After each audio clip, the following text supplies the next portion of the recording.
अस्सलाम वालेकुम दोस्तों, जैसा कि आप जानते होंगे कि पाकिस्तान जैसे गरीब ममालिक में रहने वाले लोग, इनके मसाइल की नेचर बड़ी डिफरेंट होती है। ये एक छोटे मसले से निकलते हैं तो बड़े मसले में फंस जाते हैं, बड़े मसले से निकलते हैं तो उससे बड़े मसले में फंस जाते हैं। उसका अंदाज़ा आप यहाँ से लगाएं कि जो मैस्लो हायरार्की है वो भी यही कहती है कि जो गरीब है, जिसके पास रोटी नहीं, उसको लगता है मुझे रोटी मिल जाए तो मेरे मसाइल हल हो जाएंगे। अल्लाह ताला उसको रोटी देता है, पेट भर के देता है और इतनी ज़्यादा दे देता है कि उसने कभी इमेजिन नहीं किया होता। तो जो ही रोटी मिल जाती है वो कहता है अब मेरे पास बड़ा घर भी होना चाहिए, बड़ी गाड़ी भी होनी चाहिए। वो भी अल्लाह ताला उसको दे देता है, वहाँ पे भी वो खुश नहीं होता।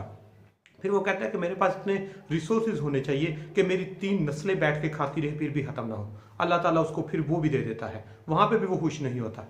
फिर वो कहता है मैं अथॉरिटेरियन हो जाऊँ, अल्लाह ताला उसको अथॉरिटी भी दे देता है, वहाँ पे भी खुश नहीं होता। इंसान की ये नेचर है कि वो हर छोटे मसले से निकलकर बड़े मसले की तरफ जा रहा होता है।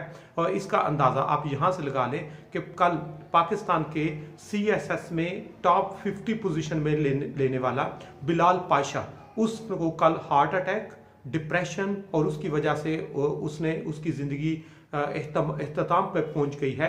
और बिलाल पाशा जो है ये CSS में बेस्ट पोजीशन लेकर इस वक्त जो है वो अपनी सर्विसेज दे रहा था। लेकिन ये इम्पॉर्टेंट नहीं है कि उसने CSS कैसे किया, ये इम्पॉर्टेंट है कि वो एक गरीब घर में पैदा हुआ, एक मजदूर का बेटा था, मदरसे में पढ़ता था, वहाँ से उसने पीफ स्कॉलरशिप ली, ग्रेजुएशन की, MPhil किया और अपनी स्कॉलरशिप पे जब ये चलते चलते CSS किया तो घर में जो उसके वालिद है उसका सबसे बड़ा ख्वाब था कि मैं हरी बत्ती वाली गाड़ी में बैठूं, मेरा बेटा हरी बत्ती वाली गाड़ी में बैठे। तो उसके बेटे ने CSS किया, तो वो सारे उसके जितने वो अरमान थे वो पूरे हो गए। लेकिन उससे जो ही वो उसकी जो आप कह सकते हैं मिनिमम लेवल पूरा हुआ तो उसके बाद जो ही वो बड़ी कम्युनिटी में गया, बड़ी हायरार्की में गया, बड़े आप कह सकते हैं कि क्लास कल्चर में गया, उसने जो डिप्रेशन है उसको घेर लिया। और डिप्रेशन से उसकी कैसे मौत वाक़या हुई, उसकी क्या फीलिंग्स थी, किस तरह वो वहाँ पे पहुंचा, किस किस टाइप का डिप्रेशन उसको था, वो इम्पॉर्टेंट नहीं है। इम्पॉर्टेंट ये है कि बिलाल पाशा एक बंदा डिप्रेशन का शिकार नहीं है। इस वक्त पाकिस्तान में 63% यंग लोग हैं। पाकिस्तान को पूरी दुनिया एक नौजवानों के मुल्क के नाम से पहचाना जाता है, लेकिन पाकिस्तान में 63% जो यूथ है उनमें से आधे से ज़्यादा डिप्रेशन का शिकार है। सिर्फ एक बिलाल पाशा नहीं है, पाकिस्तान का हर दूसरा नौजवान डिप्रेशन का शिकार है। और डिप्रेशन क्यों है, डिप्रेशन की क्या वजूहात हैं, वो उस पर जो एक स्टेटिस्टिक्स है, पाकिस्तान साइकोलॉजिकल एसोसिएशन ने डेटा दिया है कि 30% पाकिस्तानी लोग जो है ये सीवियर डिप्रेशन में है, इनको ट्रीटमेंट की जरूरत है। और अप टू 50 एंड 60% लोग जो हैं वो मॉडरेट लेवल ऑफ डिप्रेशन में है, मतलब हर दूसरे बंदे को किसी ना किसी टाइप का डिप्रेशन है।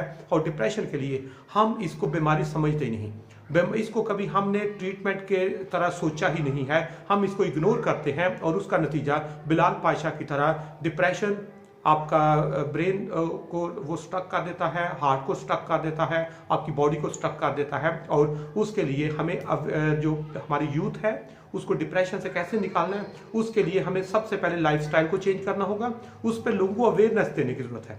दूसरे नंबर पर हमने खेल के मैदान बंद कर दिए हैं और मोबाइल की दुकानें जो है वो खोल ली हैं, और जो ही खेल के मैदान बंद हुए हैं उससे डिप्रेशन बढ़ गया। तीसरे नंबर पर हमारी जो सोशल एक्टिविटीज़ हैं, जिस तरह पहले लोग गपशप लगाते थे, एक दूसरे को टाइम देते थे, डिस्कशन करते थे, उसका खात्मा हो गया है। और चौथी सबसे बड़ी वजह मज़हब से दूरी है कि हमारी जो रिलीजियस एक्टिविटीज़ हैं वो बहुत महदूद हो चुकी हैं। हम एक ऐसी वो माशी दौर में शामिल हैं कि हमारे पास इतना टाइम ही नहीं कि हम मस्जिद में जाएं, हम कुरान पाक को तर्जमे के साथ पढ़ें, हम तफसीर के साथ पढ़ें, क्योंकि कुरान पाक में हर दूसरी तीसरी आयत आपको उम्मीद देती है, उम्मीद की एक किरण देती है, हौसला देती है, हिम्मत देती है और मोटिवेट करती है। लेकिन हम उससे भी दूर हैं। और आखिरी नंबर पर कि हमारे जितने तालीमी अदारे हैं वहाँ पर डिप्रेशन को कैसे कम करना है, इस पर अवेयरनेस सेमिनार्स होने चाहिए, इस पे डिस्कशंस होनी चाहिए, गली मोहल्ले में इस पे बात होनी चाहिए, ताकि इसको कम करके हम एक खुशहाल माशरे की तरफ जा सकते हैं। अदरवाइज हमारा यूथ, हमारा यंग लोग जो हैं, हमारे जो नौजवान जो 63% पाकिस्तान की आबादी का हिस्सा है, उनको आप जो डिप्रेशन की तरफ अगर जाएगा तो वो अल्टीमेटली हमारी सोसाइटी को इम्बैलेंस कर देगा।